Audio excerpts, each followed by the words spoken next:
할렐루야. 10월 7일 금요일 이 새벽에 함께 하시는 성도님들 환영하고 축복합니다. 오늘 우리에게 주신 하나님 말씀은 사무엘하 12장 15절에서 31절 말씀입니다. 제가 봉독하겠습니다. 나단이 자기 집으로 돌아가니라. 우리아의 아내가 다윗에게 낳은 아이를 여호와께서 치심에 심히 앓는지라. 다윗이 그 아이를 위하여 하나님께 간구하되 다윗이 금식하고 안에 들어가서 밤새도록 땅에 엎드렸으니 그 집의 늙은 자들이 그 곁에 서서 다윗을 땅에서 일으키려 하되 왕이 듣지 아니하고 그들과 더불어 먹지도 아니하더라. 이래 만에 그 아이가 죽으니라. 그러나 다윗의 신하들이 아이가 죽은 것을 왕에게 아뢰기를 두려워하니 이는 그들이 말하기를 아이가 살았을 때에 우리가 그에게 말하여도 왕이 그 말을 듣지 아니하셨나니 어떻게 그 아이가 죽은 것을 그에게 아뢰 수 있으랴. 왕이 상심하시리로다 함이라. 다윗이 그의 신하들이 서로 수군거리는 것을 보고 그 아이가 죽은 것을 다윗이 깨닫고 그의 신하들에게 묻되 아이가 죽었느냐 하니 대답하되 죽었나이다 하는지라. 다윗이 땅에서 일어나 몸을 씻고 기름을 바르고 의복을 갈아입고 여호와의 전에 들어가서 경배하고 왕궁으로 돌아와 명령하여 음식을 그 앞에 차리게 하고 먹은지라. 그의 신하들이 그에게 이르되 아이가 살았을 때에는 그를 위하여 금식하고 우시더니 죽은 후에는 일어나서 잡수시니 이 일이 어찌 됨이니까 하니 이르되 아이가 살았을 때에 내가 금식하고 온 것은 혹시 여호와께서 나를 불쌍히 여기사 아이를 살려주실는지 누가 알까 생각함이거니와 지금은 죽었으니 내가 어찌 금식하랴. 내가 다시 돌아오게 할 수 있느냐. 나는 그에게로 가려니와 그는 내게로 돌아오지 아니하리라 하니라. 다윗이 그의 아내 밧세바를 위로하고 그에게 들어가 그와 동침하였더니 그가 아들을 낳음에 그의 이름을 솔로몬이라 하니라. 여호와께서 그를 사랑하사 선지자 나단을 보내 그의 이름을 여디디아라 하시니 이는 여호와께서 사랑하셨기 때문이더라. 요압이 암몬 자손의 랍바를 쳐서 그 왕성을 점령하며 요압이 전령을 다윗에게 보내 이르되 내가 랍바 곧 물들의 성읍을 쳐서 점령하였으니 이제 왕은 그 백성의 남은 군사를 모아 그 성에 맞서 진치고 이 성읍을 쳐서 점령하소서. 내가 이 성읍을 점령하면 이 성읍이 내 이름으로 일컬음을 받을까 두려워하나이다 하니 다윗이 모든 군사를 모아 랍바로 가서 그곳을 쳐서 점령하고 그 왕의 머리에서 보석 박힌 왕관을 가져오니 그 중량이 금 1달란트라. 다윗이 자기의 머리에 쓰니라. 다윗이 또 그 성읍에서 노력한 물건을 무수히 내오고 그 안에 있는 백성들을 끌어내어 톱질과 썰애질과 철 도끼질과 벽돌 구이를 그들에게 하게 하니라. 암몬 자손의 모든 성읍을 이같이 하고 다윗과 모든 백성이 예루살렘으로 돌아가니라. 아멘. 자신에 대해 실망하거나 실패해 본 적이 있습니까? C.S. 루이스는 사람의 자기 존재 인식에 대해 이렇게 말했습니다.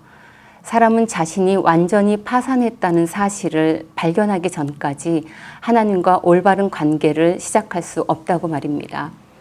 자기 자신에 대해 실패해 보지 않으면 자기가 얼마나 나약하고 악한 존재인지 깨닫지 못한다는 말이겠지요. 나단이 다윗을 책망하고 돌아간 후에 아이가 심하게 앓기 시작했습니다.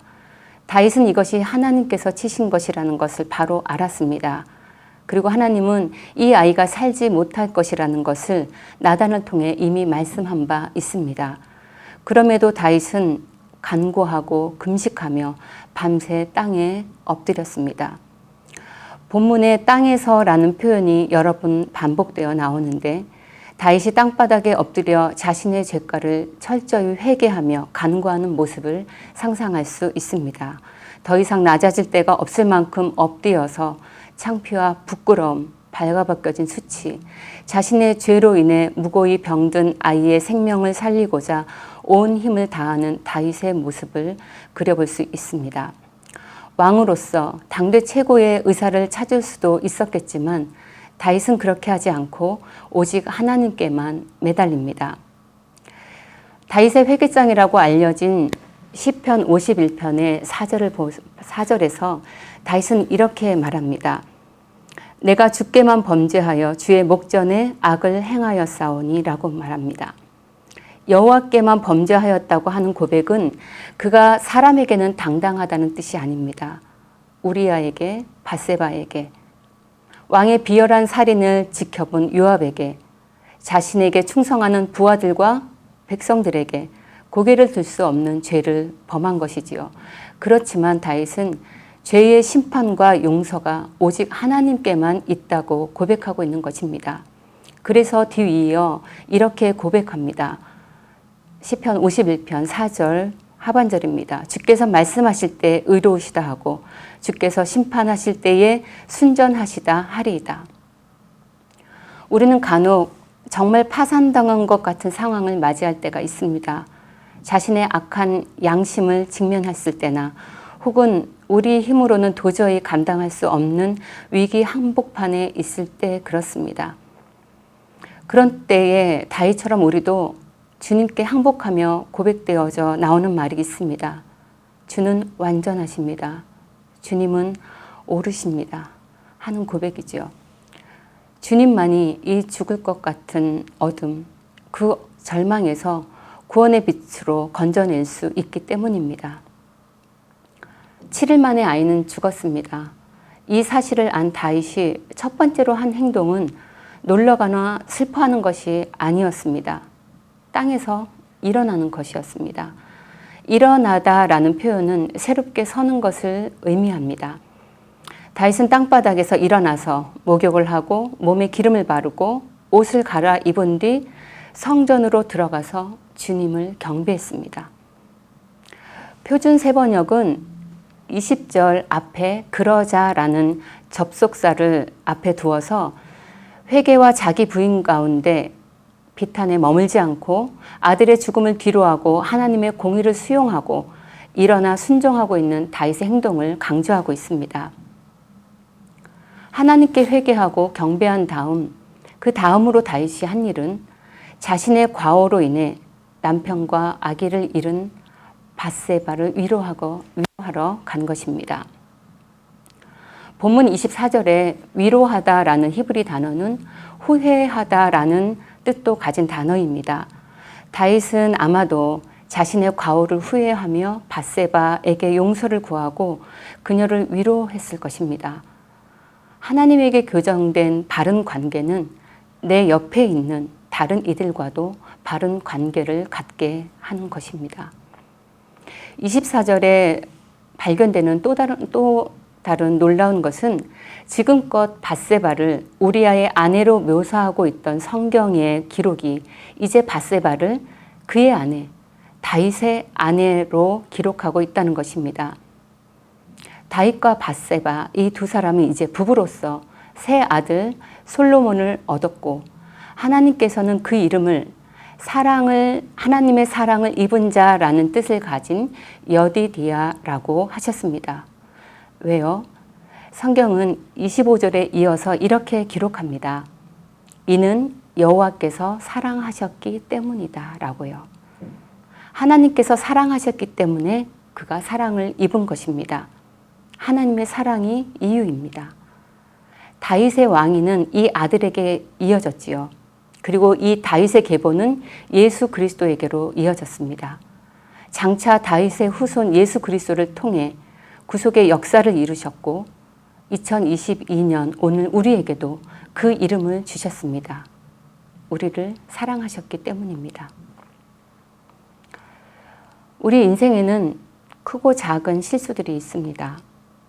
후회하며 자책하고 회개하지요. 그런데 그러고 나면 그 후에 다시는 우리가 죄의 유혹과 함정에 빠지지 않고 있습니까? 앞으로 우리에게 펼쳐진 인생에는 한 점의 실수와 죄가 없겠습니까? 그렇지 않습니다. 반복되는 죄 앞에서 우리는 절망하곤 합니다. 그리고 실수를 후회하느라 자기 연민으로 또 원망하느라 왜 이 일이 일어났는가를 괴로워하느라 지나간 시간에서 빠져나오지 못하고 과거에 머물러 있기를 자주 합니다. 그러나 사랑하는 성도 여러분, 깊이 패여진 상흔을 바라보며 뒤돌아보고 후회하고 괴로워하는데 머물러 있지 마십시오. 하나님의 은혜는 우리의 죄에 의해 좌절되지 않습니다. 예수님은 우리의 실패와 죄책으로부터 구원하시기 위해 죽으셨습니다. 하나님의 용서는 완전하십니다. 우리의 죄가를 기억하지도 않으신다고 말씀하셨습니다. 하나님의 관심은 우리의 행위 자체에 있기보다 우리가 하나님과 어떤 관계에 있는가 하는 것입니다. 성도 여러분, 우리는 파산된 자신을 예수 그리스도의 사랑으로 채우기 전까지는 누군가를 제대로 사랑할 수 없는 존재입니다. 교회에 가까운 지체를, 남편을, 아내를, 그리고 심지어 확고히 사랑한다고, 내가 사랑하고 있다고 믿는 우리의 자녀마저도 바르게 사랑할 수 없는 존재가 바로 우리입니다. 하나님의 용서를 받는 우리의 태도는 어떠해야 할까요? 하나님께 내가 완전히 받아들여졌음을 내가 받아들이는 것. 하나님이 사랑하셨기 때문에 나를 조건 없이 내가 수용되었다는 것을, 그 사실을 내가 수용하는 것. 그것이 우리가 가져야 할 바른 태도라고 생각합니다. 땅에 엎드렸던 다윗이 일어나 하나님의 공의와 용서에 반응하여 여호와께 경배하러 성전으로 향했던 것처럼 말입니다. 그리고 죄로 인해 둔해졌던 다윗이 하나님과 바른 관계로 교정된 후에 뒤이어 했던 일은 밧세바를 위로하는 것입니다.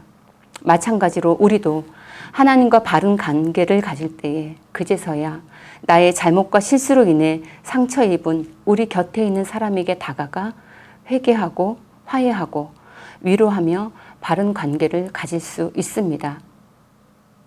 그것이 자녀에게, 또 아내에게, 또는 집사님에게, 직장 동료에게 말입니다. 죄를 회개하면 언제나 용서해 주시는 하나님, 그리고 죄 용서를 뛰어넘어 변함없이 사랑하시는 하나님의 신실함과 구속의 은혜를 기억하며 주님께 나아가는 우리 모두가 되었으면 좋겠습니다. 그리고 그 사랑을 가지고 우리 곁에 있는 사람에게로 다가갈 수 있는 복된 하루 되시기를 축복합니다. 함께 기도하시겠습니다. 사랑하는 주님, 우리의 연약함을 고백합니다. 우리가 주님께 죄를 자백할 때 용서하시는 주님을 바라보고 그 사랑에 순복하는 저희가 되게 하여 주옵소서. 죄로 둔하여진 마음을 돌이켜 주님을 예배하게 하시고 주님께 대한 사랑을 회복시켜 주옵소서. 어둡고 메마른 심정을 주님의 빛으로 비춰주시고 그 은혜로 오늘 하루도 하나님을 사랑하고 하나님이 우리에게 허락하신 사람을 사랑하게 하옵소서. 예수님의 이름으로 기도합니다. 아멘. 이제 오늘 주신 말씀을 가지고 개인과 교회 공동체 위해 두 가지 기도 제목으로 같이 기도하면 좋겠습니다. 먼저 나의 죄를 고백할 때 용서하시는 하나님을 경험하며 죄책의 자리에서 일어나 예배의 자리로 나가게 하시고 그 은혜로 내 곁에 있는 사람을 위로하는 하루가 되게 하옵소서. 그리고 두 번째, 기쁨이 되는 교회 모든 성도가 예수 그리스도의 대속과 구원의 은혜에 감사하며 서로의 연약함을 불쌍히 여기며 서로 중보하고 더 나아가 서로를 세워주는 사랑의 공동체 되게 하옵소서. 함께 기도의 자리로 나아가겠습니다.